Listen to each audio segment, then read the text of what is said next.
Nadim savoliga tayyormiz. Ramazonga misol. Assalomu alaykum aka.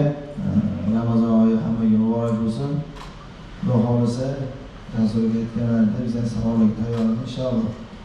Lekin bitta narsani eslatib o'tib ketaman. Sizlar hozir Zakkulisida, misol uchun savol qo'yib chiqdinglar, podpistorova eng zo'r 10 ta savolga Ramazon Temirov va Jasur akamdan ajoyib sovg'alar bor. Gorilla Energy Uz'dan. Ramazon tayyormisan? Bo'lmasa birinchi savolni men hozir bera olmasam, sizlardan oshib qolmaydi. Поэтому Ramazon sovg'ani tanlab qo'y. Birinchi savol Ramazon senga. Yo'q, ustoz hurmat qiling. Jasur aka sizga. Jasur aka hozir o'zbekcha berib qo'ying. Misol uchun Murodov Legion Team butun O'zbekistonga mashhur, nafaqat O'zbekiston, balki O'rta Osiyo, balki уже mirga ham chiqyapti. Jasur aka Amerikaga ikkinchi marta borib kelishingiz, xudo xolasa, uchinchi marta. Amerikada ham Murodov Legion Teamni filialini ochish niyatingiz bormi yo yo'qmi? Yaxshi savol. Xo'p, Amerikada ochish niyatimiz yo'q, lekin butun O'zbekiston bo'ylab 12 ta respublikaga o'zimizning klubimizdan yaxshi murabbiylarni, yaxshi jamoani yig'ish niyatimiz bor. Chunki Amerika ko'p o'zbeklar borolmaydi. Olis yo'l. O'zimiz ham borib kelishimiz qiyin. Shuning uchun O'zbekistonda bo'lsa, ko'pchiligi manfaatli bo'ladi deb o'ylayman. Xudo xolasa birlashsak, kuchli komanda bo'lamiz. Endi Ramazon. Senga savolim, Ramazon tabriklayman. Top 15 talikka kirganingdan bu hali boshlanishi deb o'ylayman. Xudo xolasa top 5 talikka ham kirasan, men ishonaman. Chempionlikka ham borasan. Aso Albayev top 11dan adashmasam, top 9dan shu qozog'istonlik jangchi yutqizib qo'ydi. Manel Kapega to'g'rimi? Если вдруг senga keyingi jangingga Manel Kapeni berib qolsa nima qilarding? Qabul qilasam, qabul qilmasam. Aso Albayevni yutgan bayt bersam. Men oldin ham bu savollarga javob berganman. O'zi UFC'ga kirganimizga o'zi bo'lganimizda 6 oy bo'ldi. O'zi menga ikkinchi bo'yimga top 15 dan zabyablik berishdi. Bizda jangchi raqib bersa, Jasur aka menga mana shu raqibni berdi deb menga aytadilar. Men har doim birdan hech qanaqa o'ylovsiz taklif qabul qilganman. Biz o'sha UFC'damiz. Niyatim chempion bo'lish, xudo xolasa. Kimni bersa ham inshaalloh kim bo'lishidan qat'iy nazar orqaga qaytish yo'q. Tayyorgarlik qilamiz. Sababini qilamiz, natijasi Allohdan. Qanday bo'lsin? Shu paytgacha qo'shimcha qilaman, shu paytgacha Ramazon Temirov haqiqatan jangchi tanlamagan. Siz nimasiga shu degan.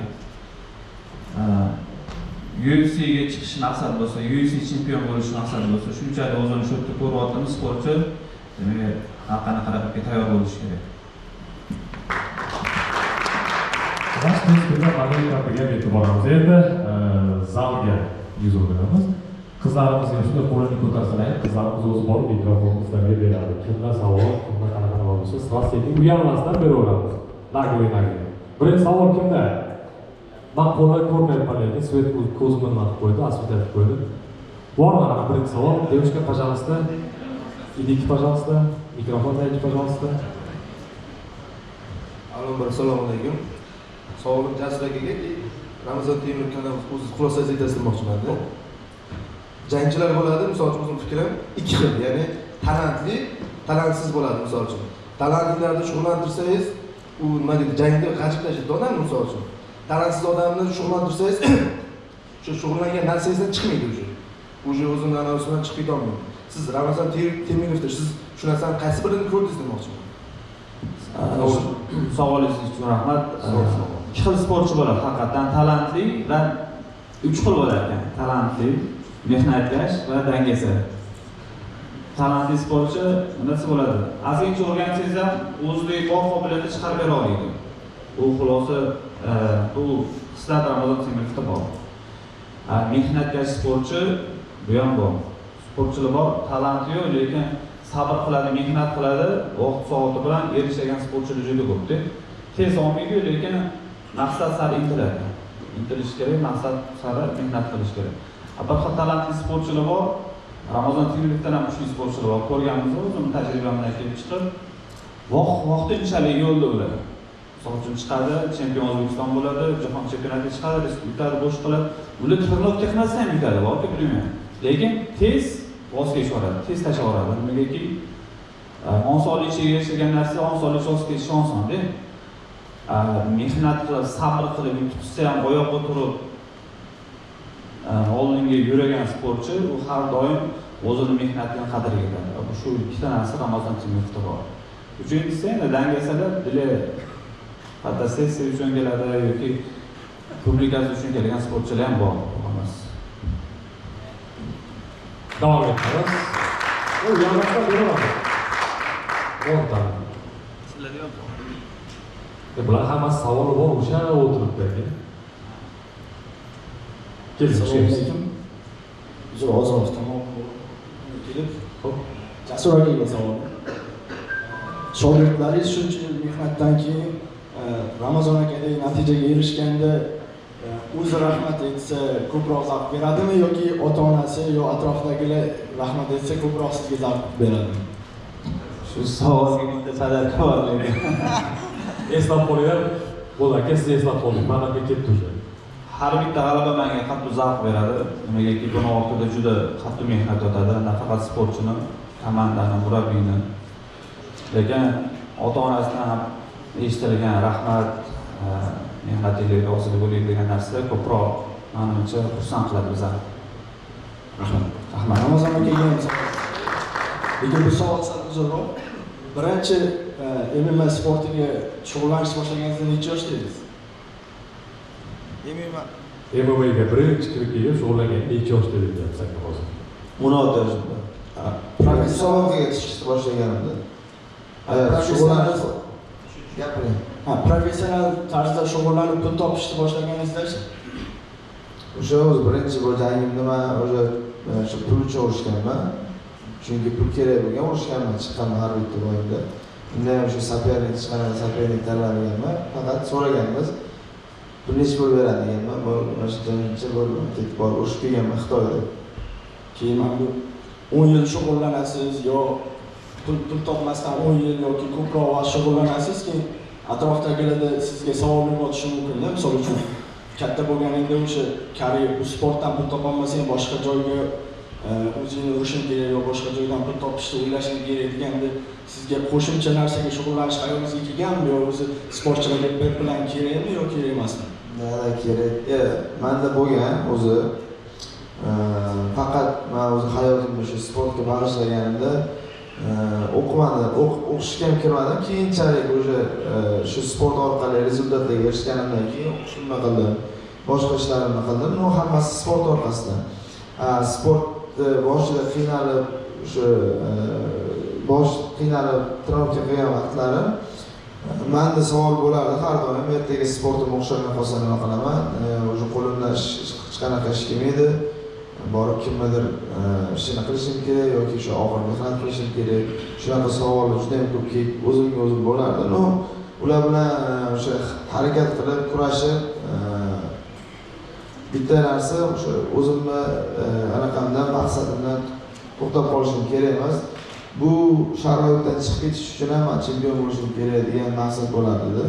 O'sha narsa meni alhamdulillah mana shu yo'lga olib keldi. Demak, hech narsani o'ylamasdan, atrofdagilarni ham fikriga quloq solmasdan 100% shunaqa. Rahmat. Ramazonda A plani ham, B plani ham, alfabetda hamma plani ham yuksak bo'lib turibdi. Ko'z tegmasin. Dальше kimda yana? Mana bu yoqda. Bu taraf. O'ta. Sуда, пожалуйста, подойдите. Xush kelibsiz. Avvalambor assalomu alaykum. Sizga savol Ramazon Temirov. Siz bu yutuqlarga erishguncha ancha mehnat va shu darajaga yetib kelganingizcha ancha yillik sabringiz va ustozlarning qilgan mehnatlari shu darajaga yetib keldingiz. Va bu darajaga yetib kelishingizgacha sizning hayot oldidagi yutuqingiz va sabog'ingiz nimalar bo'lgan? Ikkinchi savolim sizga Jasur Alijonov. Hozirgi kunda ayrim qo'shtirnoq ichidagi jangchilar haqida fikringiz? Birinchi savolga javob beraman. Birinchi savolga Ramazon sal javob berdi.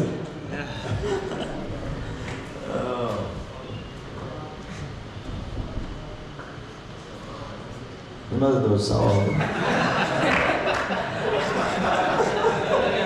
Anteni o'chib qoldi.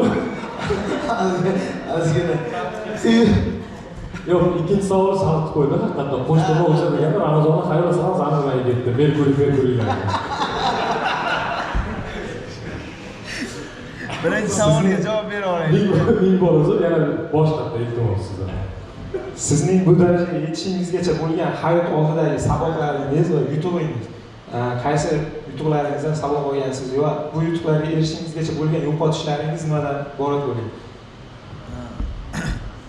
Qaysi bir janglaringdan, qaysi bir nimalarga o'zingizga dars Endi har bitta o'sha men uchun har bitta musobaqa birinchi o'zi boshlagan sportim karate bo'lgan, undan keyin qo'l jangida qilganman.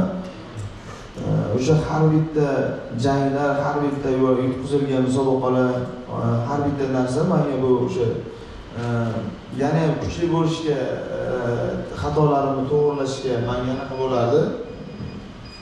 Nima desam bo'ladi, oldinga yurishga harakat bo'lardi.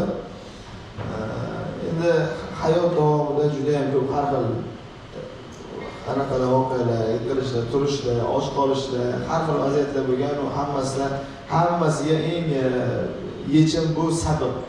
Har qanday sohada bo'lishidan qat'iy nazar baribir sabr bo'lish kerak. Sabr qilsangiz Alloh albatta beradi ajrini. Jasur aka, nima savol? Planetalar. Ayrim qo'shtirnoqchilik sportchilardan Munosabatingiz, fikringiz, dunyo qarashingiz o'shaga qarab. Men bizning ustozlarimizni sportchi har doim boshqa insonlardan ajralib turish kerak va boshqa insonlarga namuna bo'lish kerak deyishgan. Chunki kuchli bo'lib kimnidir xafa qilish yoki kuchli bo'lib jinnilik qilish yoki bo'lmasa kuchli bo'lib turib mazlum insonni ko'chada kimnidir urib boshqasini olib qo'yish bo'lmagan. Yaxshi o'rnak bo'lgan, atrof muhitligiga o'rnak bo'lgan o'rgatishgan. Men o'zim shogirdlarimga ham aytaman. Iloji boricha hozir endi sotsial saytda internetda kuchayib ketdi-ku. Ko'rsatayotgan narsalarga naborot foydali kelsin. Men xohlamayman ertaga farzandlarim chiqib olib, qayerdadir nimadir baqir chaqir qilib, o'zini ko'rsatib, men sportsmen, har doim namuna bo'lish kerak. Sportsmen agar haqiqatan kuchli bo'lsa, chiqish kerak, ringga aktyorni o'zini ko'rsatish kerak. Ana o'shandagina sportsmen bo'ladi. Sportsmen oilasida sportsmenligini ko'rsatish kerak. Qanaqa chiroyli tarbiya bilan o'rtoqlarini orasida ko'rsatish kerak. U biladi, unda aruja bor, qurol bor, o'rganayotgan narsasi bilan qaysidir insonga zarar yetkazishi mumkin, jarohat yetkazishi mumkin. O'sha narsani o'zida ehtiyot qilish kerak. Men bu narsaga juda qarshiman. Ochiqcha aytganda PR qilish uchun. Hozir endi ligalar PRga muhtoj bo'lib qolgan, prosmotrga ishlaydi, bo'sh qiladi, ularga shoumen, bayislarga shoumen, mana shunaqa auditoriya kerak ko'proq. Lekin men o'zimga faqatgina bizda bo'lsa kerak bu narsa. Boshqa davlatda yo'q. Rossiyada hardcore bor, boshqa bor, lekin ular ham jamoatchilik emasda. Haqiqiy bayisda chiqib show qiladi. UFC'ga qilgan sportchi kim? Bu Conor McGregor. Conor McGregor nima degan? Jose Aldoga men seni jag'ingni sindiraman, so'kkan, chiqqan destva qilgan. Gapirganlarga javob berish kerak. Lekin Conor McGregor ham sportsmen. Shuning uchun iloji boricha o'zimizning shogirdlarga ham kelajak avlodga ham aytaman, birovga namunali bo'lish kerak. Qilayotgan ishimizni birovga zarar berish kerak emas. Men xohlamayman meni farzandlarim yoki meni ukalarim, jiyanlarim shunaqa inson bo'lishini. Oldinda agar qo'shimcha bor edi, zalga endi o'sha vaqtda kelganimda, bu yerga Jasur aka onlar zarar qilish boshlaganimda, baribir odam ozgina internet sohalariga qiziqish bo'lib qoladi-ku, o'sha Instagram. Menda 5000 tami anaqa obunachi bo'ladi o'sha vaqtda. Jasur aka bitta gap aytib beradi menga. Sen internetga qiziqmagan, o'zi vaqt keladi, sen rezultat qilsang, har bitta qilgan, har bitta gapirayotgan gapingga odamlar kutib turishadi deb aytganlar-da. O'zi avtomatik sen o'saversang, rezultat qilaversang, Instagram'ga ham o'sib ketadi. Hamma narsa o'z vaqtida bo'ladi deb aytganlar-da. Bu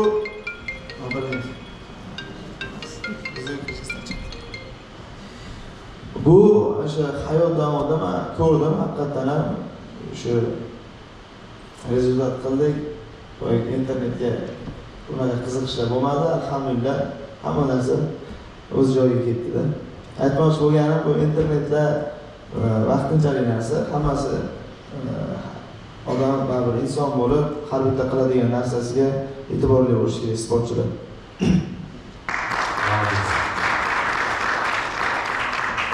Bu tarafga beradi birinchi, ajoyib. Yo'q, uchta turtda ketib qoldi. Hammaga yetadi. Qani, kim? Ukov, keling. Avvalambor assalomu alaykum, Ramazan Temirov va Jasur Alijonov. Men sport muxbir va blogerman. Hozirda muxlislar bilan faoliyat olib boraman. Meni savolim Ramazan Temirovga. Ramazan Temirov, mashg'ulotingizda qaysi jihatlari UFC'dagi g'alaba kaliti deb o'ylaysiz va karyeringizda kim katta ta'sir ko'rsatgan murabbiy yoki kumiringiz bormi? Rahmat.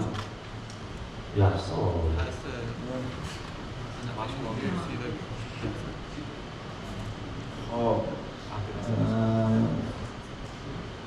O'zi har bitta o'sha bo'yda, har bitta bo'yga tayyorlanganda menda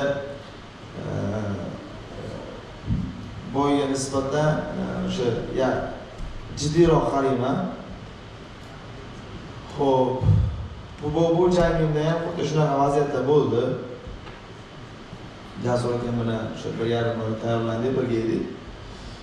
Aytmoqchi bo'lganim o'sha vaqt jangga tayyorlanish davomida travmalar bo'ldi, har xil vaziyatlar bo'ldi. Har qanday vaziyatda ham to'xtab qolish bo'lmadi bizda. O'sha chunki maqsadimiz bor edi. Jangni yutish kerak, har qanday holatda ham mehnat qilish kerak, sababni qilish kerak. Qo'ldan kelgancha harakat qildik. Ko'merga kelsak, ko'mer bu meni otam.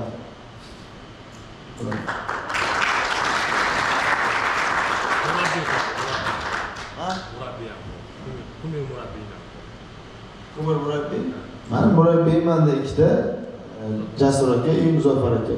Bu UFC'dan ko'rmadim. Yo'q, menda UFC trenerlari yonimda. O'zimizga ko'ramiz. Dash. Go. Bu taraf juda balchak. Tepadan tushib kelamiz. Tepadan bitta-bitta terib kelaveramiz. Pastga berolsa, pastga egasida nozik savollar berib qo'yadi. Assalomu alaykum.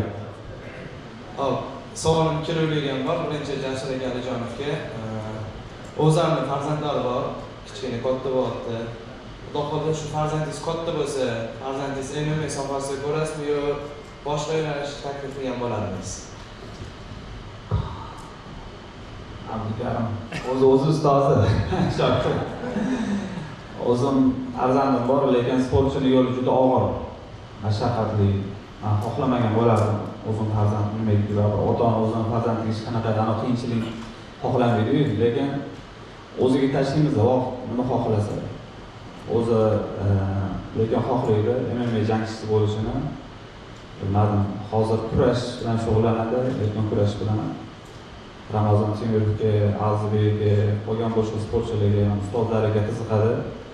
Shularga o'xshash harakat qiladi, lekin nima bo'lgan taqdirda ham men o'zimni farzandim haqiqiy erkak, haqiqiy jangchi, haqiqiy vatanga, diniga yordam bergan farzand bo'lsin tarbiya qilaman. Va bir xil ota-onalar bor, sportga bersa yovvoyi bo'lib ketadi. Yo'q, sport bu farzandni tarbiyalaydi. Men o'zimdan juda ko'ngli bo'sh, ana yoshligimda kimdir o'timga tepsa rahmat degan bola edim, to'g'risini aytsam. Sport meni tarbiya qildi, chiniqtirdi. Kim bilan qanaqa gaplashishni, qayerda o'zimni gapimni gapirishni, o'zim o'rnimga qo'yishni o'rgatgan narsa bu sport bo'ldi. Sport hech qachon yomonlik olib kelmaydi sportchiga. Yonida atrofdagi odamlar uni buzmasa agar, yoningizda atrofingizda haqoq bo'ladigan odamlar bo'lsa, haqiqatan buzib ketadi sport yo'l orqali. Sportda haqiqiy siz o'rtoqlar sportsmenlar bo'ladi. Например, Ramazon Temirovni o'rtoq bo'lsam, bu faqatgina qilgan ishimiz shu, zalga boramiz, zaldan kelamiz. To'g'ri yo'llarimizni bir-birimiz podдержка qilamiz, bo'sh qilamiz. Sport tarbiyalayotgan, shuning uchun men tavsiya qilaman ota-onalarga farzandlarini sportga beringlar.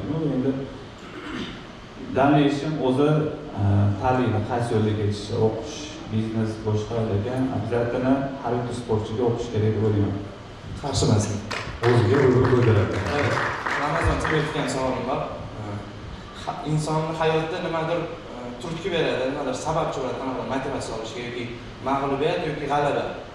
Hayotda eng katta olgan motivatsiyangiz nima? Nimadan shu, masalan, kimdir so'kishdanmi, hali masalan dokazat qilaman deganini siz o'zingizga shu olgan motivatsiyangiz. Motivatsiya mana o'sha uyda bo'lgan, otam bilan onam bo'lganlar, chunki aytganman o'sha ular otam bizani o'sha qiynalib anaqa qilardilar, ro'zg'or qilardi. O'shani yoshlikdan men ko'rib o'sganman, o'zim dadam qiynalganlarini, onam qiynalganlarini mana shu sharoitda uydagilarimni olib chiqib ketishim kerak degan motivatsiya har doim bo'lgan. O'sha Jasurga ham aytganlaridek, o'sha uchun ham yonimdagi insonlarga ham men hech kim bilan ko'proq e'tibor berganman. Meni sportimdan, yo'limdan chalg'itmaydigan insonlar bilan ko'proq bo'lganman. Hozirgacha ham shu narsaga harakat qilaman. Meni yo'limdan, sportimdan, meni maqsadimdan chalg'itayotgan insonlar bo'ladigan bo'lsa, ulardan uzoqlashaman. Aytmoqchi bo'lganim, menda shu katta motivatsiya hozirgacha xuddi shunaqa, otam bilan onam mendan faxrlanib yurishlariga arziydigan farzand bo'lish. Katta motivatsiya shu bo'lgan. Rahmat. Bu tarafda o'sha hojiga beradi. Assalomu alaykum hammaga. Men Ketroy do'kon asoschilaridan biriman. Savolim Keloydagi. Xo'p, Jasur aka, sizni Jasko Kovaч deb taniydi hamma. Ramazon Temirovni Temurlan deb taniydi. Endi shu brendni, Tamerlan, shu brendni yurg'izmoqchi bo'lsangiz, kelajakda mana Hamzat Chimayevga bo'z, kiyim-kechak sohasi bo'yicha yuradi. Sizlar prodvigatsiya qiladigan bo'lsanglar brendinglar, nima soha bo'yicha prodvigatsiya qilasizlar? Chunki bu biznes. Hoji Lutfi. Da, endi ko'pchilik Jasko Kovachni taniydi. Har bitta sportchi o'zini niki bo'lgan, biz ham sportchi bo'lganmiz, hisobda o'zim shuniki Jasko bo'lgan. Ya'ni Kovach bu murabbiy. O'ylab ko'rmagan ekanman. Yaxshi ideya, bir kun Xudo xolasa birga nimadir biznes qilib ko'ramiz. Agar haqiqatan xalqqa, yoshlarga manfaatli bo'lsa, bizning brend foydamiz teggan yo'nalishda bo'lsa, oddiy qanaqadir gamburgerxona yoki kofexona emas, haqiqiy bilim beradigan yoki nimadir beradigan shu nomimizni foydasi tegsa, albatta bilishimiz. Savol hatto zo'r berildi. Ramazon Tamerlan degan brend. Menga shu ko'p aytishdi, shunaqa narsa sifatini o'sha ochishsa yaxshi bo'ladi, brending bilan deb. Lekin men o'zimga hozircha bunaqa ishlar bilan boshimni chalg'itmoqchi emasman, to'g'risi. Chunki oldimizda o'sha oldimizda turgan maqsadimiz deya bunaqa narsalar chalg'itib qo'yishi mumkin. Bunaqa narsalarni Jasurdan so'rab qo'yaman aka, mana shunaqa narsa qilmoqchiman yoki nima deysiz, shunaqa taklif bo'lyapti deb aytib turaman. Jasurdan xuddi shunday deydilar. Qara, bunaqa kallayni hozir shunaqa narsalarni chalg'itishim kerak emas. Chalg'ib qolishim kerak emas deydilar. Hozircha bunaqa o'sha brending narsalar ochish niyatim yo'q hozircha. Shunga qo'shimcha yaqinda chiqdi. Shu UFC bitgandan bitta tanishimizda chiqdi. Imina Ramazon Temirovga brend olib kiraylik. Nima brend? San dizdaran dedi. Ya, o'zi har xil narsani qilsa bo'ladi. Ya'ni parfum Ramazon Temirovni olgan, Xitoyga zakaz qilamiz, katta brend olgan. Yo'q, hozir qanaqa fokus, faqatgina fokus nima? Maqsad chempion bo'lish uchun ishlash kerak, mehnat qilish kerak, disiplina olish. Hozir bilan kontrakt qilsa, bo'lish qilsa, bu yoqqa yuradi. O'zbekistonda O'zbekistonda normalni tayyorlana olmayapti hozir. Chunki oxirgi mana shu jangga ham O'zbekistondan tayyorlanishga disiplina qila olmadik. Shuning uchun ham 1,5 oy yo'lda tayyorlandik, yaxshi formaga tushdik. Shuning uchun takashto bilan narsalar kerak emas, o'zimiz sekin adabiyotga qilamiz. E'tiborda Hoji Ketroyni reklama qilib qo'ydi. Yordam kerak bo'lsa, biz hamisha Ketroy sizlar bilan совместно ishlaymiz. Bakirchilik pitsavichlik. Keyingi savol. Bo'ldi. Bitta bu yoq, bitta bu yoqqa ketamiz. Davom. Avvalambor assalomu alaykum. Xush kelibsiz. Ramazon aka, oxirgi g'alaba bilan tabriklayman. Savolim Jasur akaga edi. Jasur aka, assalomu alaykum. Jasur aka, shu Ramazon akaning jangining oxirgi bosqichida shogirdlari Qozog'istonda jang qilishdi. Juda zo'r janglar bo'ldi. Shu oxirgi bosqichda bu yoqda shogirdlaringizni Qozog'istondagi jangi va musobaqasi ana shunda ichingizdan nimalar o'tdi? Hammasi yaxshi natijalar qayd etdi. Albatta, bu jangda bo'lishni o'zim xohlagan. Qo'lida Mamajonov, Ramazon Xo'jayev. Albatta, bu jangda o'zim bo'lishni juda xohlagandim. Orasi juda yaqinlashdi asosan. O'tirib ola qolaydi, tez-tez sizlar yaqin bo'lib qoldi. O'zi sizlardan huzurda o'tiradi. Amirxon, Muxdir aka, tez. Ustozni kuttirmaysizlar. Mashq bilan gapiryapti juda astoydam. Muxdir akaning jangi, sizlar. Albatta, bu jangda bo'lishni xohlaganim, chunki bu revansh jangi Muxdirniki Jahongir ham yaxshi jang qildi. Habib sportchimiz o'ziga yarasha, o'zining qobiliyatidan, mahoratidan kelib chiqadi. Qiyin bo'ldi mana Ramazon o'zi ham ko'rdi. Har kuni bularni kontrol qilish, disiplina qilish, jangi birga jonli efir televizorda tomosha qilish qiyin bo'ldi menga o'tda.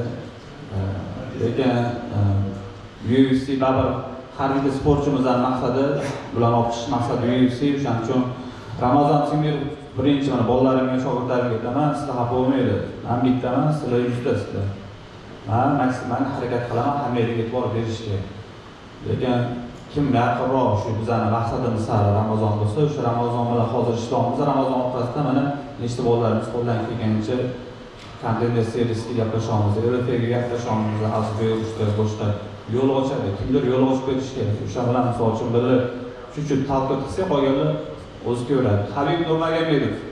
Habib Nurmagomedovdan oldin boshqa Dag'istonlik sportchilar Habib komandasidan bormi? Yo'q edi. Habib kirdi, Habib chempion bo'ldi, orqasidan qancha bola kirdi.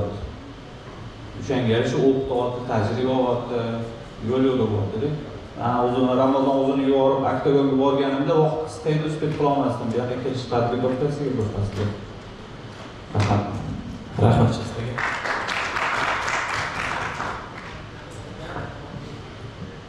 Qara bu tarafda Ipadon yigitlarimiz teparaga. Assalomu alaykum, Jasur aka, Ramazon aka, Ramazon muborak bo'lsin. Jasur aka, hammaning xabari bor. Murodov professional ligasi to'xtab qoldi. Bu soha bo'yicha qanaqa rejalar bor? Murodov professional ligasi vaqtinchalik to'xtab qoldi, butunlay to'xtagani yo'q. Hozir ayrim sabablarga ko'ra marhum Murodov O'zbekistonga kirib kela olmaydi. Pasport yo'nalishi bo'yicha gap qilsam, yaqinda Kamarga jang qiladi. O'shanga shu etapdan o'tmagandan keyin yana o'z yo'liga tushadi deb o'ylayman. Hozircha MMA shu ligalari ham to'xtatilib qoldi O'zbekistonda. Shuni ustida ishlaymiz, xudo xolisa, nafaqat Murodov professional ligasi yoshlar uchun ham bitta yaxshi selection liga ochish niyatidaman. Inshaalloh o'zim komandam bilan albatta yaqin orada shu ro'zalardan keyin xudo xolisa agar ruxsat berishsa, inshaalloh yoshlarga imkoniyat beramiz. Sir bo'lmasa nomi nima bo'ladi? Shu nom qidiraman, shu nom topishga yordam beringlar. Jasko Fighting. Yo'q. Jasko Fighting boshqarmasi haqiqatan bir o'zbek milliy nom qidiramiz. Imini yoshlar personal ligada chiqib urush uchun, trampling bo'lish uchun. Juniorskaya MMA ligada получается. Bo'ldimi? Savolingiz bormi? Ramazon aka. Ramazon aka, mana top 15 talikka kirdingiz. Masalan, tez kunda sizga vaqt ozgina qoldi, chempionlik jangi uchun jang berishdi. Bir hafta vaqt qoldi chempionlik jangi. Zaminaga chiqyapsiz. Rozi bo'lardingiz? Bu narsaga birinchi bir narsani Jasur aka bilan maslahatlashaman. Jasur aka ruxsat bermasa kerak. Chunki mana resimdagi chempion necha yillardan beri chempion, u bekorga chempion bo'lib qolgani yo'q. Shu chempionlik jangiga chiqib oz muddatda anaqani qabul qilib, chempionlik jangini qabul qilib chiqib yutqizgandan ko'ra ozgina tayyorlanib, yaxshi tayyorlanib, yana oldinda o'sha janglar o'tkazib, chempionskiga dostoyni borib urushgan yaxshi. Shunaqa? Rahmat. Jasur aka, bitta savol. Asabimizga tegadi o'zimni. Saturnni zaldan nimaga haydab oldingiz? Shu gap gaplasini dedim. To'xta. Muhdim Amajonov. Assalomu alaykum. Endi xush kelibsiz. Qo'lingizni qisib qo'ying. Ana endi mikrofonni bergan. Birinchi ustoz gapirsin yo'qmi? Gapirsin. Ha. Hammaga assalomu alaykum. Hammaga assalomu alaykum. Saturn komandaga qo'shilmagan. Просто nima deydi shu bo'yiga tayyorlanish uchun ruxsat olingan o'sha bo'yiga. Bo'ldi, komandaga hali qo'shilmagan. U komandadan haydaldi, unaqa gap noto'g'ri narsa-da. Lekin men haydaganman yo'q. Misol uchun men haydadim deb gapirganman, lekin Saturnga hali ruxsat berilgani yo'q. Iltimos qilish taktiloligi qatnashish mashq hisobga tayyorlanadi. Jamoaga qo'shilish uchun etaplari bor. Misol uchun Vodiyga kelib jamoaga qo'shilsam aylanasi, siz olsam, boshqasini olsam, hammasini olsam bu professional jamoa bo'lmaydi. Har bitta kelgan sportchi oldin o'zini anaqalar bor, etaplardan o'tish kerak, qo'shilish kerak, boshqa qilishimiz kerak, shunga qarab ishlaymiz. Misol uchun Ramazonni sapernigi UVSda bo'lishi mumkin. Misol uchun olsam, hisoblang, yoki Muhiddinni sapernigi Tojikistondan kelib qoldi. Xuddi shuni Muhiddin sapernigini o'rtog'i komandaga olsam, ertaga Muhiddinni to'g'risida informatsiya beradi. Shuning uchun Habib ham misol uchun Habib zaliga borsangiz, eng qiyin zal kirish Habib zaliga. Loq qariydi, даже mana Ramazonni ham zborga yo'qotgan paytda ukasini, Ramazon ukasi ekan, Tagir Ulanbek bitta vesda qanaqa bo'lar ekan, olamiz, olmaymiz mana shunaqa. O'zi ham Habib zali borganda olishmadi. Sababi nima? Foto professionalniy bayis bo'lsa ham, Ryzen bayis bo'lsa ham, UFC bayis bo'lmasa ham, aytishadi, Tagir bilan bitta vesda, ertaga bir-biridan qo'l kelib qolsa-chi. Shuning uchun professionalniy zborniga o'tish uchun etap kerak. Yordam beramiz qo'ldan kelgan Saturn. Unga faqat Muhiddin yordam beradi. Endi havaskor yo'nalish bo'yicha kelsa bo'laveradi zalga. Ha. Chunki men kecha aytdim, bitta bayroq ostida sharmanda bo'lsa, biz ham sharmanda. Undan ko'ra yordam berib yutgan yaxshi. Rahmat. Bo'ldimi? Javob berdim. Keyingi savolga o'tishdan oldin, Jasur aka hozir zo'r idea aytib qoldingiz. Misol uchun, juniorskiy MMA liga ochaman. Nima deyman, profga birinchi kanal deb qo'yadi. Hamma ko'rdi, Instagramda совместный post bor. Ramazon, Gorilla, Uz, nima? Jasur aka o'sha postdagiga kommentariy yozamiz. Misol uchun, Jasko Fighting Champion, yoki bo'lsam GLL deb ligani nazvaniyasini topinglar, nom topinglar.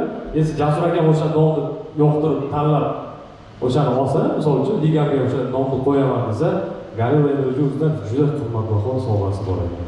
Mana yozib qo'yman, Jasko Fighting Champion yozib qo'yman. To'g'ri? Albatta bitta nom topishimiz kerak. Yoki bo'lsa Jasko Professional League. Yo'q, Jasko bo'lmasin. Jasko bo'lmasin. Yo'q, Jasko bo'lmasin, milliy gap bo'lsin yoki qanaqadir jarangli degan, misol uchun bitta gapirgan UFC deydi-ku, xuddi shunaqa.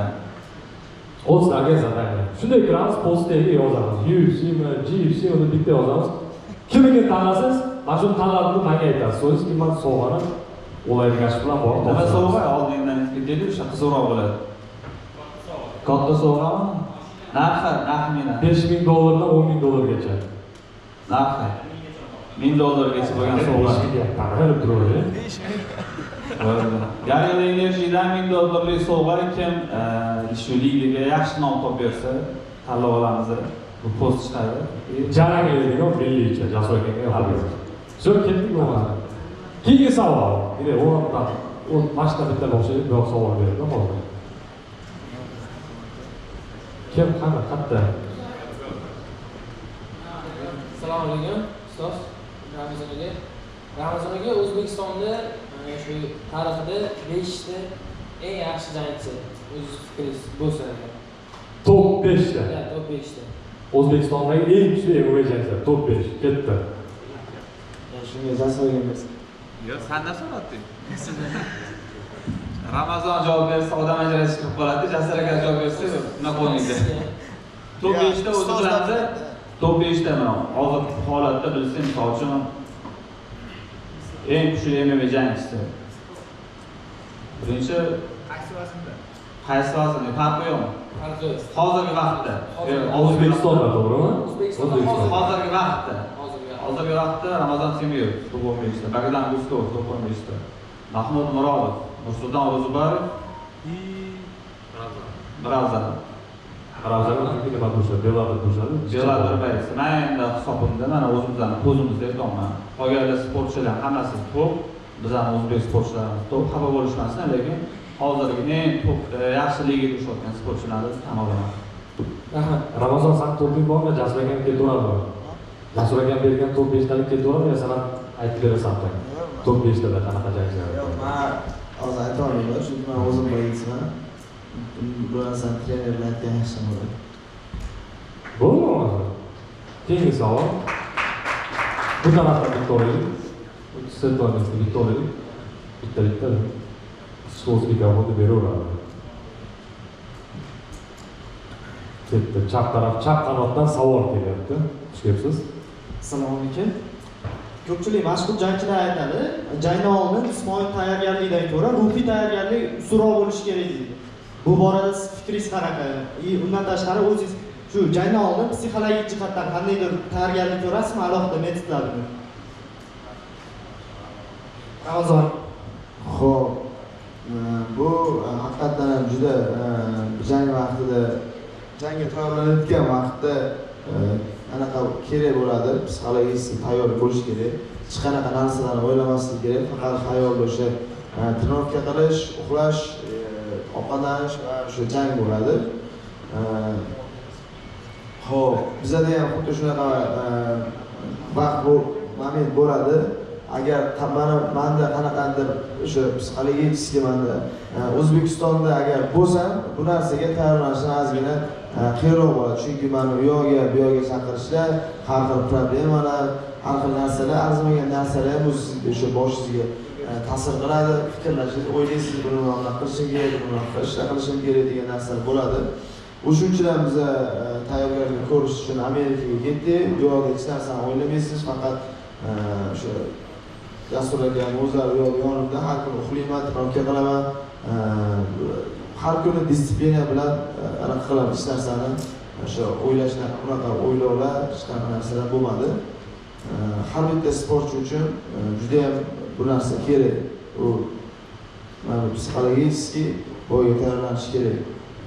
Rahmat. Bo'ldi. Ikkinchi savol bu tarafda. Пожалуйста. Ozodbek, xush kelibsiz. Savolim Jasur akaga. O'sha segundan bo'lib chiqdingiz, Ramazon Temirovga. Segundan bo'lib chiqdingiz, baribir o'sha siz ko'rasiz oktagonda oldida xatolari, kamchiliklari, shu xatolarni qanaqa jihatini ko'rdingiz, shu haqida gapirsangiz. Oxirgi jangdan xatosi birinchi raundda bo'ldi. Nokaut qilishga shoshildi. Nokautga yetishga shoshildi. Sopernik juda mana ularga xato tayyorlangan edi. Chunki orqa qo'l krossini hamma jangchilar o'tkazgandek, bu juda diskomfortli masala. O'zini olib qochadigan, bitta udardan qochadigan sportchi edi. Bitta udarga aksent berdi va xatosi o'sha bo'ldi. Keyin ikkinchi raund o'tdi, to'shda bu чистый, как любительский jang qilishdi. Bu bilan ochkoda jang qilmasa qiyin. Negaki sportchining kallasini ushlab bo'lmayapti. Birinchidan juda uzun, ikkinchidan haqiqiy чисто amerikanskiy boks shkola qilyapti bunga. Uncha-munchaga yetilmayapti. Jag'i ham yaxshi ko'taryaptilar, shuning uchun shu xatosi shu bo'ldi. Va oyog'i travma bo'lib qoldi. Birinchi raund o'tdi, tepganida shu. Bizda game plan bo'yicha ko'proq yurish kerak edi, ora-orada turib qoldi shu xatolarda. Qo'yin hammasi yaxshi, plan bo'yicha ketdi. Meni savolim bor. Shu Ramazon Temirovga o'sha 5 raundlik jangiga hozir tayyormi deb o'ylaysizmi? Keyin O'zbekistonda baribir boshqa zallarda ham reytingiga sportchilar ko'p. O'shalardan qaysi biri UFC'ga chiqishi mumkin birinchi o'rinda? Hozir yaqin orada O'zbekistonda reyting sportchilar ko'pda mehnat qilish kerak. UFC'ga asosan finish qilagan sportchilar ko'proq jalb qilinmoqda. Oxirgi mana shu 3 ta jangida yaxshi finish qilgan, yaxshi raqiblarda tushgan sportchilarni jalb qilyapti. Unda bilmayman. Bizning zalda ham 3 ta raislarimiz bor. Abdulloh Mamajonov, Amorxon Alixo'jayev, qolgan sportchilarimiz boshqa zaldagilardan Doston Bozorov kirishi mumkin, Anvar Abdullayev kirishi mumkin. Juda ko'p sportchilar bor. Rahmat, Ramazon Terimovga savol berdi. Shu oxirgi jangingizni o'tkazdingiz, shu raundli jangda. O'sha jangda eng o'zi qiynalgan raundingiz qaysi raund bo'ldi? Shu haqida gapirsangiz, keyin qaysi oyga jangga tayyor bo'lasiz? Xo'p, qiynalgan raundim 3-raund bo'ldi. Sababi o'sha oyog'im travma qoldi. O'zi boydan 15 kun oldin, 15 kun oldin men o'sha sparing vaqtida oyog'im travma bo'ldi. Qattiq travma bo'ldi. Biza o'zi o'sha ko'proq o'ng oyog'im bilan men oyog'iga low-kick tepishim kerak edi. Atrofga juda ham ko'p qilgandik. Bizlarda keyin o'sha plan o'zgardi. O'sha oyog'im boyiga aytdim, Jasur aka men tepa olmayman, boshqa oyog'im bilan o'ng oyog'im bilan tepa olmayman dedim va o'zgartirdik. O'ng oyoq vobshe tepmasligim kerak edi. Ikkinchi raundning boshida tepganman, bilmasdan oyog'im o'ng oyoq tepib qo'ydim. Bo'ldi, o'sha oyog'im menda ishlash og'riq his qildim. Uncha hareket qila olmadim. O'sha 3-raundga kelganda bu narsa juda ham qattiq bilindi. O'shanda ham Jasur aka shunaqalar eshitib turardim. To'xtab qolishim kerak emas edi. Saperligimdan joyimda turib qolsam, mana uradi. Boshqacha vaziyat bo'lishi mumkin edi. To'xtab qolgan. Shuning uchun ham 3-raund menga juda qattiq ta'sir bo'ldi. Charchoqli holat bo'ldi. Keyingi savol qachonga bo'yi tayyor? Qachon tayyor bo'lasiz? Xudo xolasa iyullarga tayyor bo'lib qolsa kerak inshaalloh. Endi qanaqa qayerda boy berishga bog'liq. Xudo xolasa bizlarga Saudiyada yoki o'zimizga mana shu atroflarda boy berishni xudo xolasa kutyapmiz. Inshaalloh. Bo'ldi. Keyingi savol bu tarafga. O'ng qanot, chap qanot bitta bo'lishga qaror qilamiz. Jasur akaga savol. O'yinlarda sbortli komanda yo'lga qo'yilgan edi. Juda ham yaxshi ketayotdi. YouTube'da millionlab ham ko'rilgan edi. Fikrim bo'yicha o'shani boksdagi kabi doimiy yo'lga qo'yishga nimalar xalaqit berayapti, harakat Vaqt. Vaqt. Eng xalaqit bergan narsa vaqt. Men o'zi media bilan shug'ullanish uchun отдельно bir vaqt qilishim kerak, shu vaqtda yetkiza olmayman. Xudo xolasa YouTube kanalini qo'shish niyatimiz bor yo'q emas. Qo'ldan kelgancha inshaalloh agar sizlarga prosmotr shu odamlarga, shu sohib ketgan odamlarga foydamiz kelsa xursandmiz. Albatta inshaalloh qo'ldan kelishini beramiz nasib. Следующий o'ng qanot ketdi. Avvalambor assalomu alaykum. Men Ramazonga savolim yo'q. Yo'q, faqat omad tilab qolaman. Keyingi janglaringizda siz g'alabalaringiz bizning komandamiz uchun g'alabasi hisoblanadi. Siz aytganingizdek, men o'tgan safargi matbuot anjumanida Jasur aka bo'lmaganda, misol mana akalarimiz savol berishganda, juda menga qiziq bo'lgan savol. Men o'zim shuni bermoqchi bo'ldim. Qiz bolalarda MMA sport turiga hamma o'zini fikrini bildirganda, men Jasur akaga savolim, mana shu kelajakda agar haqiqatan harakat qilib, chin dildan xohlasa, siz shu mana UFC'ga chiqish darajasiga yetgan qiz bo'lsa, misol, siz shu qanaqa qaraysiz mana shu UFC'ga kirgan qizlarga nisbatan sizni qarshiligingiz yo'q? To'g'ri, kimdir aytishi mumkin, din taraflama. Chunki men hamma savollarga anaqa o'qidimda, ko'pchilik negativ fikr bildirganda, lekin insonda xohish bo'lsa, harakat bo'lsa, har kim o'zini fikrini bildiradi. Meni fikrim shu, men o'zim xohlaganim uchun mana sport turiga kelganman. Sizni ham fikringizni bilmoqchiman-da, siz. MMA sportda qiz bolalarga to'g'risini aytsam to'g'ri kelmaydi. Endi sana dunyoqarashing boshqacha, sana o'zim shogirdingsan, yurishing, turishing haqiqiy o'g'il bo'lishi bo'lgani uchun seni qabul qilaman.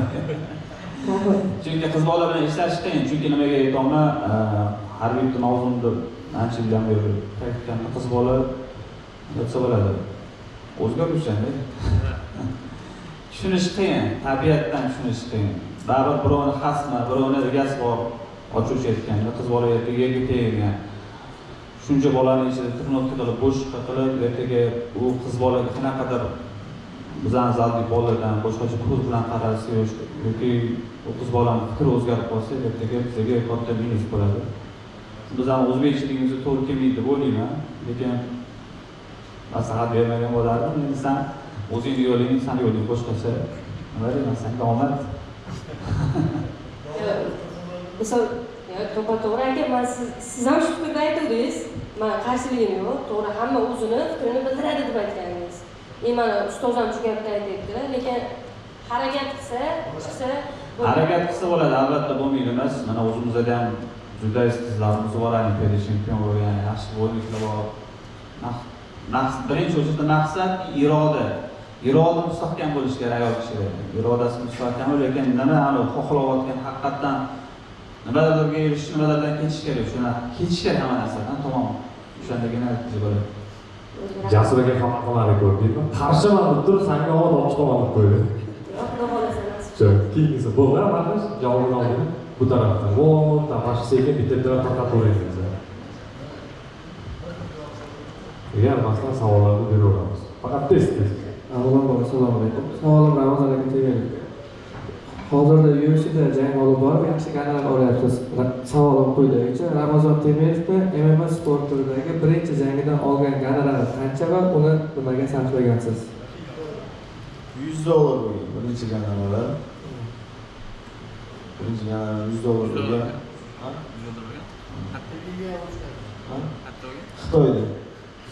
Xitoyda bo'lgan. Profdagi jang. Birinchi prof jangi. Birinchi prof jangi anaqada bo'lgan. O'sha Xitoyda urushganman. Ular meni olib borgan odamlar hech bir olganman bilmayman, lekin men qo'limga o'sha $100 berishgan kelganimda O'zbekistonga. Keyin o'sha pulni ham men olib berganman.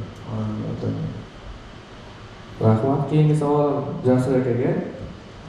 Hozirda Ramazon aka jangi uchun siz Amerikaga uchib ketdingiz va bu yoqda qolgan sportchi shogirdlaringiz aktyorligida jang qildi.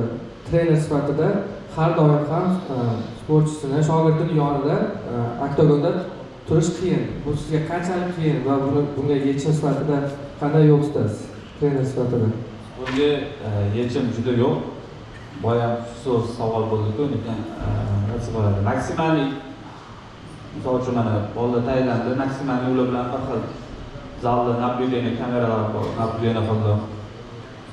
Noktadan keyin holatini gapirishdi, katta kemiyat, disiplina, vitamizatsiyasi hammasiga qo'ldan kelgancha qadarish qildim. Holat nima bo'ladi? Top 15 ga kirish kerak. Ramazon Temirov raqib juda jiddiy. Agar misol uchun meni o'rnimni yopadigan Ramazonda boshqa trener bo'lganda, vaqtinchalik yorib turib, bularni oktagon ligadan keyin o'zim tushib borardim. Lekin vaqtinchalik shu narsa imkoniyat bo'lmaganligi uchun qiyin bo'ldi. Buni yengib o'tish to'g'risi nima bo'ladi? Sabr, vaqt, hamma narsaga davom. Salkam mana 44 kun Amerikaga yurdim, bu yarim oy. Bu ko'proq yurdi. Boya birinchi savolingizni qo'shimcha qilaman. Gonorar yaxshi ovozi desa, lekin Ramazon Temirov gonorar o'zini rasxodini o'zi qoplamayapti. Chunki mana shu musobaqaning o'ziga bir $15,000 ketdi xarajat. O'zi gonorar olgan bo'lsa $16,000 oldi kecha. Ochuvchi gap, $15,000 nimaga? Podgotovkaga. Sizga UFC hamma narsani to'lab beradi, qachon jangga 4 kun 5 kun vaqt qolgan to'lab beradi. Ungacha o'zimiz uy olamiz, mashina olamiz, o'zimiz pitani qilamiz, o'zimiz hamma narsaga qaraymiz. Shuning uchun ko'pchilik o'ylaydi, ko'p pul topadi, maza qoladi yo'q. Undan keyingi bo'lgan narsa maza beradi. Nima bu? G'alaba. G'alabadan keyin shu narsaga erishish uchun nima bo'lsa ham harakat qilish kerak. Rahmat javob uchun. Bu tarafdan boshlaylik, o'ng taraf. Assalomu alaykum. Savolim Ramazon aka. Ramazon Temirovga savolim. Ramazon aka, sizni ikkinchi g'alabangiz bilan UFC'dagi tabriklaymiz. Savolim shundan iboratki, kelajakda o'zimizda Qarshida Bobur akamizni yonidami yoki Muzaffar akaning yonida Qashqadaryolik yoshlarni o'z tajribasida bo'lishib, rivojlanishiga qanaqa hissangiz qo'shmoqchisiz yoki murabbiylik jihatdanmi? Savol yaxshi savolda. Men o'sha niyat qilib qo'yganman, Xudo xohlasa, Alloh nasib qilsa. Alloh yozsin, o'sha Qashqadaryodan o'sha bizani ustozimiz bor, Muzaffar aka. Bu yoqda katta bitta Xudo xohlasa yaxshi zal ochib, katta zal ochib, Xudo xohlasa o'sha zalda hamma sharoiti bor, sportchilarga yaxshi sharoitda qilib, Xudo xohlasa Qashqadaryoda ham zo'r o'sha o'sadigan bolalar ko'p, chempion bo'ladigan UFC darajasidagi, Olimpiadaga chiqadigan darajadagi bolalar chiqadi, ishonaman. Xudo xohlasa katta zal qurish, akademiyaga o'xshagan zal qurish niyatim bor, nasib bo'lsa. Rahmat, javob uchun. Bo'ldi, mashg'ulot 20 yildan beri beso'z bajardi. Avvalambor assalomu alaykum hammaga. Savolim Jasurajonovga. Aka, bilamiz, komandangizda kuchli bayslar bor. Ular ichidan Ramazon Demirov ajoyib chiqqan kuchli ancha. Shu birinchi marta UFCdan kontrakt kelgan payti sizda qanaqa hissiyotlar bo'lgan? O'sha haqida oldinroq gapirib bersangiz. Taklif bitta badalga berasan unga. Yaxshi savol. Hissiyot juda boshqacha bo'lgan. Nasib bo'ladi. Yo'lamasdingizki. Men bu yerda nasib bo'lgan. Endi menejer etdi, kontrakt oldim dedi. Keyin Ramazon yig'layapti. Zalda ekan shu payt. Yig'lab o'tirib, kamerada islam bo'lib gaplasha olmaydik. Endi maqsadimiz, har bitta trener maqsadi mana shunaqa eng nufuzli ligada sportchini olib chiqib, chempion qilish bo'lsa, mana maqsadim shu. Men bitta Ramazon Temirimiz hamma shogirdlarim shu yerga chiqishini xohlayman. Xudo xohlasa bu boshlanishi.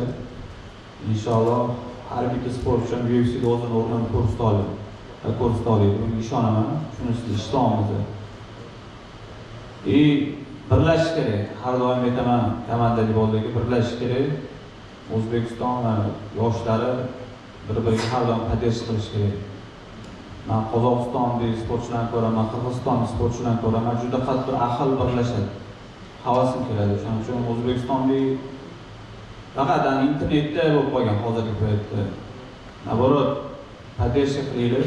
O'zbekiston sportchilarini yutsa ham ko'ramiz. Kecha Isroil Madrimov shuncha jang eng kuchli boksyorimiz yutib kelganini kutib oldik, yutib qo'ygandan keyin ishni kutib olgandik. Bu juda muhim narsa. Bu juda sportchiga ruhiy ta'sir qiladi. Iloji boricha qanaqa holatda bo'lsa ham bir xil bo'lishimiz kerak. Raz podдержка qilamiz, raz balet qilamiz ham oxirigacha yutsa ham. Chunki bu g'alaba hammamizdaniki. Yutsa ham. Shuning uchun shu Rahmat so'z uchun. Ikkinchi savol Ramazon Demirovga. Aka, bilamiz, sizlar Mordoviydan chiqqan, bizga o'xshagan jaylar bo'lasiz. Ko'proq dadangizni sizga bergan motivatsiyalari haqida o'zingizga gapirib bersangiz. MMA'ga kirganingizdan beri. Shu dadam o'zlari bilan yoshligini turib qilgandilar. Chunki shu o'zlari erishmagan narsaga ota-ona har doim farzandlarim juda ham yaxshi bo'lishini, yaxshi ishlar ishlashini, yaxshi natijalarga erishishini xohlaydi. Menda o'sha otam har doim menga motivatsiya beradi. Men o'zi zaldan uyga borishimgacha taksi bilan borardim.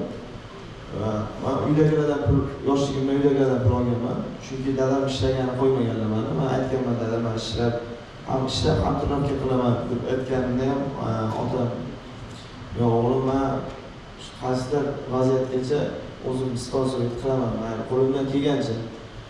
Lekin sen shu narsalarni bilgan holatda turnirga qilishdan, mehnat qilishdan to'xtamagin.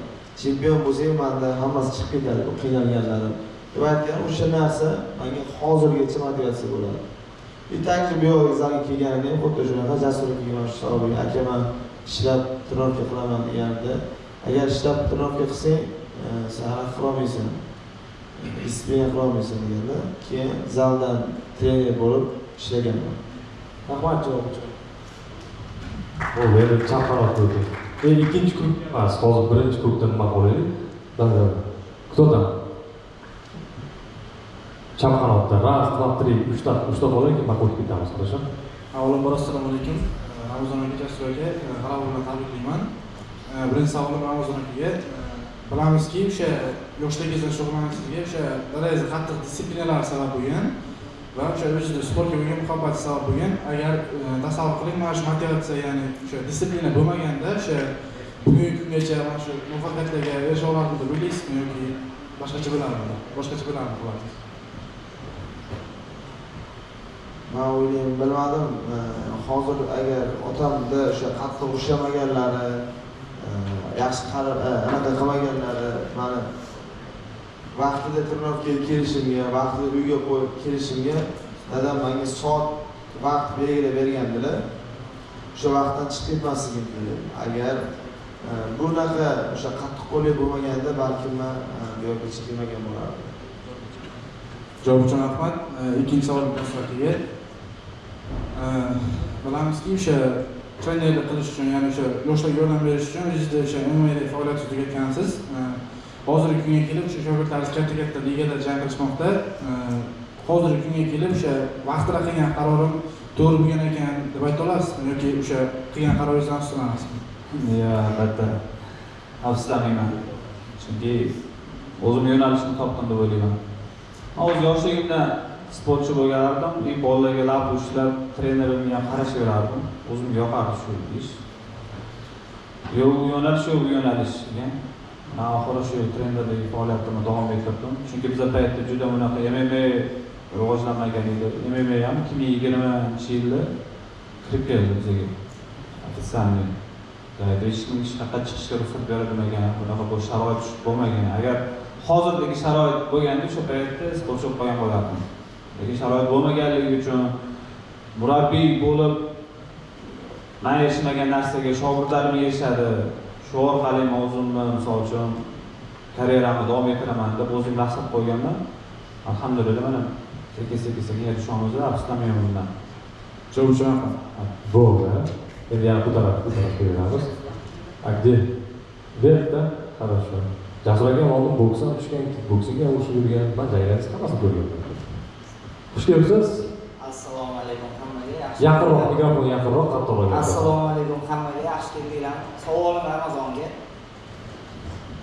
Qaysi bir intervyularingizdan birida aytgansiz, risk qildim, shu riskim bilan yutdim degansiz. Men bu yaponiyalik Takakaki Soyani shunaqa yutgansiz. Oxirgi bo'yingizda Jonson bilan urushgansiz. Shu Jonson bilan urushganingizda 3 raunddan qaysi raundda shunaqa risk qiladigan moment bo'ldi? Risk qiladigan bunday moment bo'lmadi. Chunki faqat bu yerda trenerlarni eshitdim. Bu yerda aqlli ishlashim kerak bo'lib qoldi o'sha vaziyatda. Chunki men uchun oldindagi o'sha juda katta anaqa edi. Top 15 ga kiradigan jang. Bu yerda o'sha mas'uliyatli jang edi. Shu birinchi raundda o'zida men ozgina risk qilib o'sha yana knockout qilishga harakat qilib ko'rdim. Bo'lmadi, o'xshamadi. Keyin o'sha bu yerga kallani ishlatib, trenerlarni aytganini qilib ishlashga harakat qildim. Bo'ldi. Hozir mashg'ulotchi ijrochilar kelib, birinchi kurni tugatamiz, ikkinchi kurga o'tib ketamiz. Пожалуйста, bo'ldi. Mana kamar mikrofon qo'yib. Avvalambor assalomu alaykum. Savolim Jasur aka Alijonovga. Xalqimizda ustozdan o'tmagan shogird emas degan naql mavjud. Hozirda murabbiylik faoliyatingiz davomida shogirdlaringizga qanday baho berardingiz? Hamda o'zi sportchilik faoliyatingiz davomida qilgan qanaqa xato va kamchiliklarni ularga takrorlamaslik to'g'risida maslahat berardingiz? Savolim shunday bo'ladi. Yaxshi savol bo'ldi. Ustoz o'tmagan shogird emaslar. Ustoz shogirdni o'tyapti, ustozini ham uryapti. Shogirdlarim yaxshi, maşallah. Aytganini qilishadi, tarbiyali. Harakat qilamiz bular bilan qattiq ushlashga, o'zimiz qilmagan xatolarni qilmaslik. Xato bo'lmagani endi dangasalik qilmaslik. Disiplina. Bizda ham bo'lgan dangasalik boshqa, lekin sportchiga eng muhimi disiplina. Uni talanti, kuchliligi, barbasi zo'rligi, boksi zo'rligi emas, disiplinasi bo'lmasa u sportchi emas. Ana shu xatoni qilmasligini so'rab qolaman shogirdlarimdan. Rahmat. Bo'ldi. Sana 20 yildan beri bezovta tur savol bor. Assalomu alaykum hammaga. Ramazon oyi muborak. Savolim Jasur aka bilan Ramazon Temurovga edi. Birinchi bo'lib Ramazon Temurovga savolim bor edi. Ramazon Temurov bilamiz, siz ukalaringiz ham bor, adashmasam Shohjon Temurov, Lazizbek Temurov, Azizbek Temurov professional MMA'da o'rishyapti.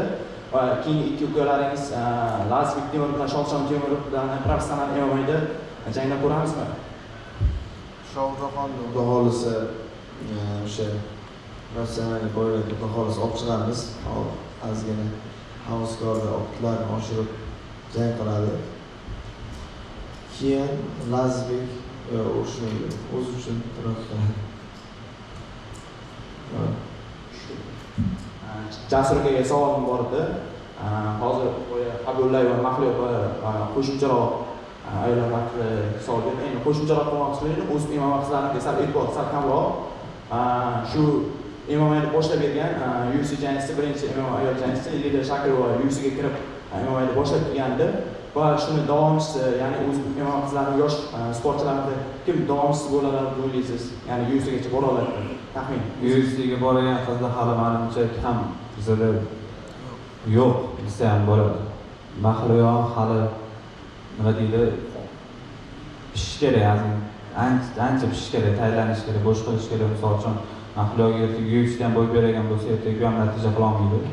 Chunki o'zbek MMA sport, o'zbek sportchilariga o'zlariga bundan qarasa bo'y kamda, praktika kam, qizlarga umuman yo'q. Minusda.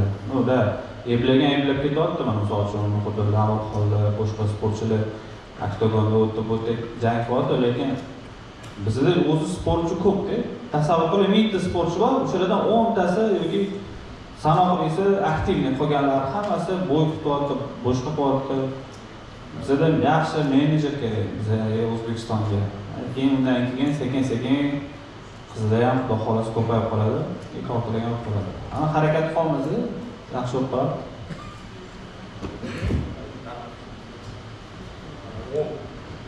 O qanotdan shu 4 ta qo'l ko'tardi. Bitta-bittalar bir-birlarga berib nima qilaverasizlar? Assalomu alaykum. Savolim Ramazon akaga. Ramazon aka, O'zbekistonda 2-3 ta UFC jangchilarimiz bor.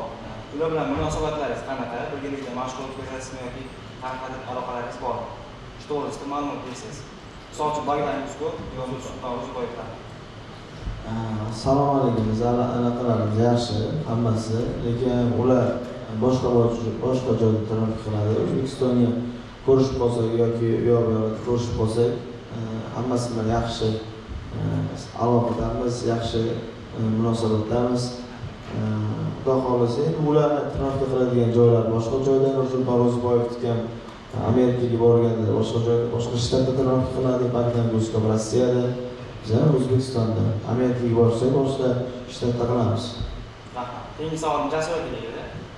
Jasur aka, siz murabbiy sifatida bokschilarni psixologik tayyorlanishiga qanaqa qaraysiz va bu orada qanaqa usullar qo'llaysiz?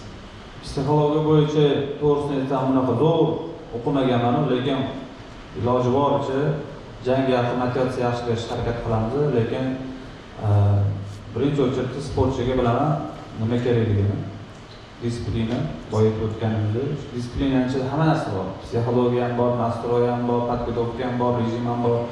Agar disiplina bo'lmasa, bu sportchini o'zi hech qachon nastroy ham qila olmaydi. Ming zo'r psixolog kelsa ham unga gapirib tushuntirib bera olmaydi. Nastroy bo'yga qildi, disiplina qildi, vaqtida uyqu, vaqtida rejim, hamma narsasi bo'ladi. Chunki o'sha nastroy miyasida biladi, do'stlar, jangim bor, chiqaman, qilaman degan narsa bilan yuradi. Rahmat. Keyingi savol.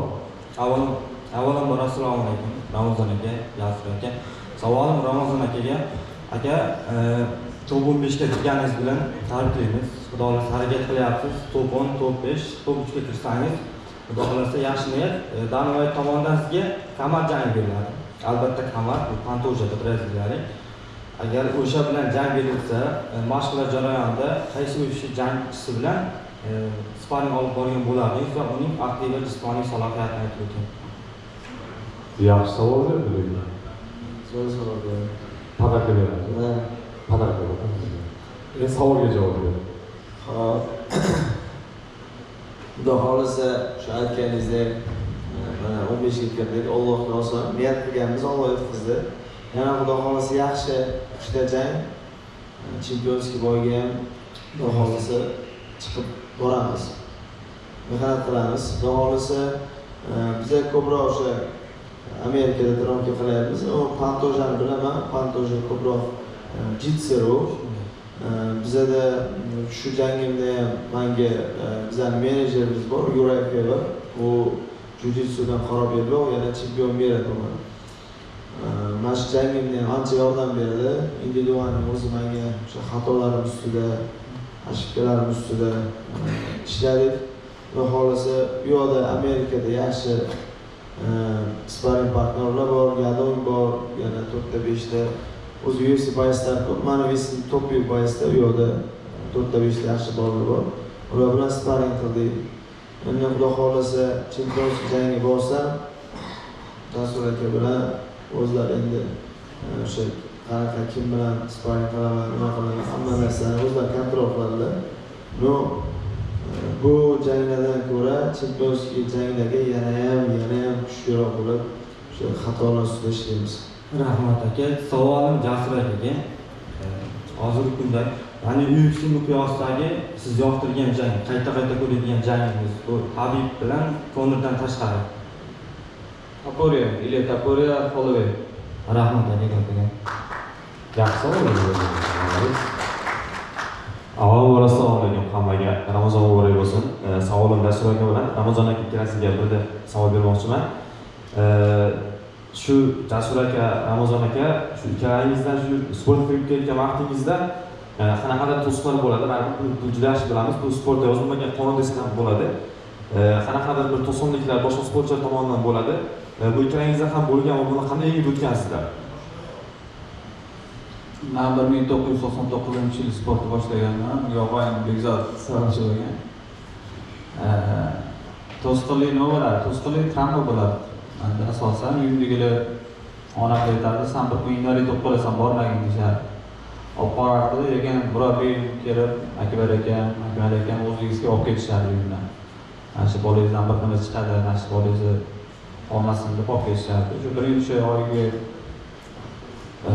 borib, o'zim ko'rsatganimdan keyin trenerlarning nazariga tushganman.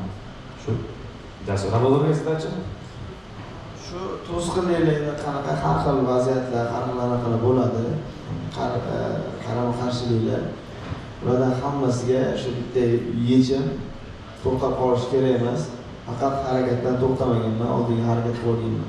Har qanday holatda ham, yaxshi holatda ham, yomon holatda ham alhamdulillah deb harakat qilamiz. Endi savolim Jasur aka edi. Jasur aka shu har bir trener borki, o'zini o'sha shug'ullantiradigan bolasizlar, raqib jang qilgan vaqtida o'zining anaqasi shogird desa ham bo'ladi, shogirdning kuchliligini his qiladi. Keyin nohaqlik bo'lgandan keyin shogirdni tutqizgan vaqtda o'sha sportchiga nisbatan revansh olish holati bo'lgan bizda yo'qmi? Misol, nohaqlik bo'lgandan keyin qachondir o'sha bilan yana bo'y qo'yib yoki boshqa bir shogirdimni qo'yib revansh olaman degan holat bo'lgan. Boshqa shogirdimni qo'yib revansh olaman degan holat bo'lmagan. Xuddi Mamajonov jangida o'sha revansh uchun kurashganmiz, chunki nohaqlik bo'lgan birinchi jangida. Lekin men adakaratni qarashga harakat qilaman. Faqatgina o'zimni sportchimni ko'rmayman. Oktagon bir chekka. Misol uchun Ramazon urishyaptimi? Ramazon to'g'ri yutqizayotganini ko'rishga harakat qilaman. Faqatgina urganini hisoblab, kal tegganini hisoblamay o'zi shunaqa bo'ladi o'zi jangda. Menda unaqa narsa yo'q. Iloji boricha agar yutgan bo'lsa, yutgani uchun kurashaman, oxirgacha talashaman. Yutqizgan bo'lsa, qo'limni ko'taraman, chiqib ketaman. Rahmat kattagon. Bo'ldimi?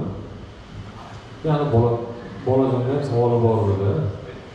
Eng kattamiz savoli bor edi. Kim so'raysiz?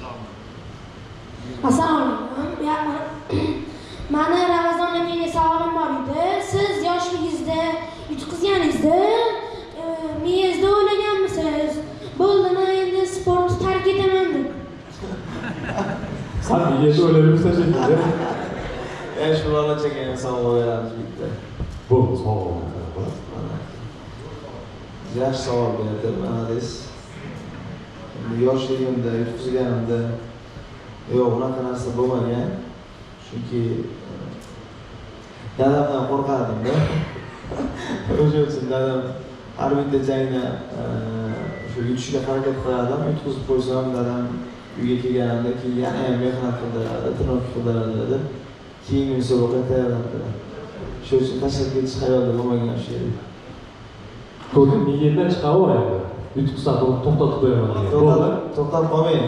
Faqat ikkinchi grup boshlandi. Ikkinchi savollarni beramiz. Bu tarafdan boshlaymiz. 1-2 bo'lib tushib kelaveramiz. İkinci grup keldi. Birinchi grupni tugatib bo'ldi. Assalomu alaykum avvalambor. Ramazon akaga savolim. Yaqinroq. Ramazon akaga savolim. Savolim shundan iboratki, jangga chiqishdan avval o'zingizda qandaydir odatingiz bormi? Qandaydir ritual yoki qandaydir odatingiz bormi? Jangga chiqishdan, har bir jangga chiqishdan. Bizlar shu boydan chiqish oldiman shu Allohdan so'rab, duo qilib chiqamiz. Yana bitta savolim. Agar UFC yoki MMA jangchisi bo'lmaganingizda o'zingiz qanday kasbda ko'rgan bo'lardingiz? Agar tasavvur qilasiz. Ha, yaxshi savol. Prokuror bo'lmoqchi bo'lyapman. To'g'risi. Maktabda yaxshi o'qiganman-da. Bo'ldimi? Shu ro'ylar bo'lsa bitta savol. Baho beraveraman. 1-2ga. Assalomu alaykum. Savolim Jasur akaga. Jasur aka, bilamiz, sportchilar ikki xil bo'ladi. Ba'zilari puli ko'p bo'ladi. Keyin hamma narsaga zallarga borib, o'zini pitanyasini qilishga yetarlicha puli bo'ladi. Ba'zi sportchilar bo'ladi, iqtidori yetarli, talanti bor, lekin ularda pul tomonlama qiyinchiliklar bo'ladi. Shunaqa iqtidorli, zo'r natija ko'rsatib beradigan yoshlarga siz tomoningizdan qanaqa bir yordamlar bor? Yordamlar ko'p bo'ladi. Yani shogirdlarimiz o'tirib biladi, qo'ldan kelgancha qaraymiz. Mana Ramazon Temirov ham kelganda necha pul puling bor edi? Toshkentga kelganingda necha pul bor? Xo'p, birinchi kelganim Toshkentda kistamda 1 million pul bilan kelganman, undan keyin shu pul. 1 million puldan halang aytishyapti-da. Nima qarasa, demoqchi bo'lganim, harakat qilgan, bo'sh qilgan, o'zini ko'rsatgan. Boshda Ramazonga kelganda haydab olganman zaldan. To'g'risi, mana o'zim biladi, zalga qabul qilmaganman, chunki juda disiplinasi bo'lmas. Kelardi, ketardi, xolasa kirgizmaganman zalga. Keyin aka degan qarorim qat'iy degan, maqsad UFC degan. Hop deganman. Keyin shu bir 6 oydan keyin qo'ldan kelgancha yordam qilib, o'ziga guruh ochib berganman. Oyiga 2 million pul berardim, shu oyiga yetkazardi. Shunaqa shogirdlarimiz bor. Mehnat qiladi, qo'shiq qiladi, sabr qiladi. Biz zallarni tekin qilib beramiz, imkoniyat qadar. Agar musobaqaga chiqib, o'zini ko'rsatsa, yaxshi natija qilsa, duch kelgan sportchiga emas, keladi, vaqt beramiz. Sekin. Agar u jamoaga haqiqatan o'zini o'rnini topib olsa, haqiqatan shogirdlikka loyiq bo'lsa. Keyin ba'zi bir sportchilar bo'ladi, ekstravert bo'ladi, introvert bo'ladi. Odamlar bor shunaqa. Shu introvert odamlar bilan, ya'ni shu murabbiylar bilan chiqishga ketolmaydigan, yaxshi muomala qila olmaydigan sportchilar bilan siz qanday muloqotga kirishib, ular bilan qanday ishlaysiz? Men yaxshiga yaxshi, yomonga qarshiman. Shu o'zi qanaqa deb shunaqa deb qilamiz bolalarga. Xarakterini ko'rsatgan sportchilar do'stlar, to'g'rimi? Yo'q, masalan, introvert deganim kimdir yo'q bo'ladi, odamlar chiqib keta oladigan, chiqib keta olmaydigan. Introvert, ekstrovert deydi. Uyalchang bo'ladi, masalan, erkin muloqot qila olmaydi. Shunaqalar bilan qanday naq qilasiz? Chunki sportchilar bilan bor shunaqa shogirdlarimiz ikkitasi yuraveradi. Bunaqaga yuragan bo'lsa, vaqt yo'qotadi. Lekin har bittasi bilan iloji boricha individual gaplashishga harakat qilaman. Biladi o'g'illar, har bittasini eshitish harakat qilaman. Misol uchun bunga yaxshi gapirish mumkin yoki yomon gapirish mumkin, bunga misol uchun qo'pol gapirish mumkin. Eshitish harakat qilib ko'ramiz. Iloji boricha ichida nima, miyasida nima bor, nima problemasi bor. Agar haqiqatan u bola disiplina qilib, natija qilsa, ertaga rezultat ko'rsata oladigan bo'lsa, shundagina birga chiqib keta olamiz. Agar yovvoyi bo'lib, chiqishga olmay yuragan bo'lsa, gapirsangiz, so'rasangiz, javob bermasa, o'zini xarakterini ko'rsatgan bo'lsa, shunda olib qoldiradi o'zgarmaydi. Bo'ldi. Ramazon kelyapti. Ramazon aka UFC jangida birinchi g'alabangizni hamma sportchida qanaqadir hissiyot bo'ladi. O'sha hissiyotni aytib bersangiz, chunki birinchi jang har bitta sportchi uchun motivatsiya bo'ladi keyingi janglariga. Shu birinchi jangingizdan o'zingiz uchun qanaqa motivatsiya oldingiz? Shu murabbiyingiz bilan, Jasur aka bilan. O'zi UFC'ga kirganim o'zi menga bitta katta motivatsiya bo'lgan. Yana ham o'sha tayyorlanish anaqa. Yutgandan keyin qanaqa hissiyot bo'ldi? O'sha odam qiynalgan ichida, o'sha yoshlikdan qiynalgan, bosib o'tgan yo'llari o'sha bitta jangim, birinchi jangim o'zida chiqib ketgan. Hamma qiynalganlari, boshimdan o'tgan narsalar shunchaki hammasi chiqib ketgan charchoq bo'ldi. Prosta esdan chiqib ketgan. Bo'ldimi? Birinchi ayol qo'volga urgan rosa. Ramazon TV'ga savolim bor edi. Yaqinda Nursulton O'zboyevga mahallasi asfalt bo'ldi. Shu Andijon hokimi UFC kirganiga asfalt bo'ldi. Siz mahallangiz asfalt bo'lganmi yoki qilish kerakmi? Siz qanaqa qilsam bo'lardingiz? Shu videoni tarqatib yuboring. Mahallaga asfalt bersa. Bu open visionda ishlaydi, sen tushunmadingmi? Ovoz beribdi. O'zi xo'p, yaqinda o'sha men yoshligimda trenirovka qilgan stadion bo'lardi, videosini ham qo'yganman. Mahallada o'sha qishloqda bitta bo'lardi, zonaning oldida joylashgan. O'sha stadionni buzib tashlashga anaqa ruxsat olingan, uni buzib tashlashmoqchi edi. Keyin menga dadam uni aytdilar. Bu aytmoqchi bo'lganim boyagi hali yo'l bunaqa narsalar yo'q tursin, mana shunaqa stadionlarni bizada buzib, har xil uylar qurib, mana shunaqa narsalar qilishyapti. Bizning O'zbekistonda Abzor prezidentimiz shuncha biz sportchilarga shuncha shart-sharoit yaratib beryapti. Mana bunaqa stadionni buzib, bolalarni tayyorlanishiga, ertaga chempionlar chiqishiga sabab bo'ladigan joylarni buzib, har xil uylar qurishayotganiga men qarshiman.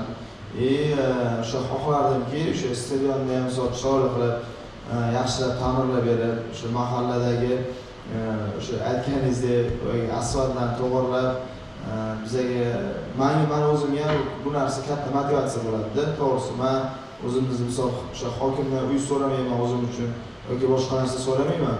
Iloji bo'lsa, shu mahallamizda yaxshi o'sib keladigan, mendan motivatsiya oladigan qo'shnilarim, mahallamdagi bolalar juda ham ko'p. Menga anaqa qilib, o'g'lini sportga qo'yganlar ham juda ham ko'p, chempion bo'lishni xohlab. O'sha ularga o'sha aytib qolardim, o'sha bular hokimlarga, sportchilarga, o'zim uchun emas, yosh sportchilarga, o'sib kelayotgan sportchilarga ko'proq o'sish uchun shart-sharoit qilib bersa, juda xursand bo'lardim.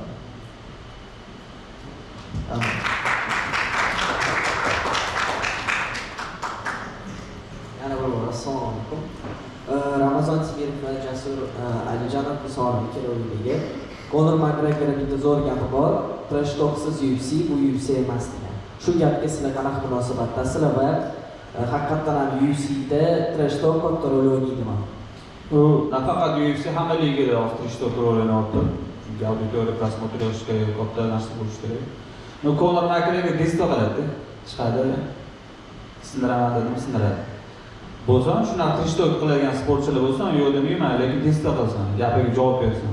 Yoqqa chiqib gapirib urush bo'lmasin degan kerak bor.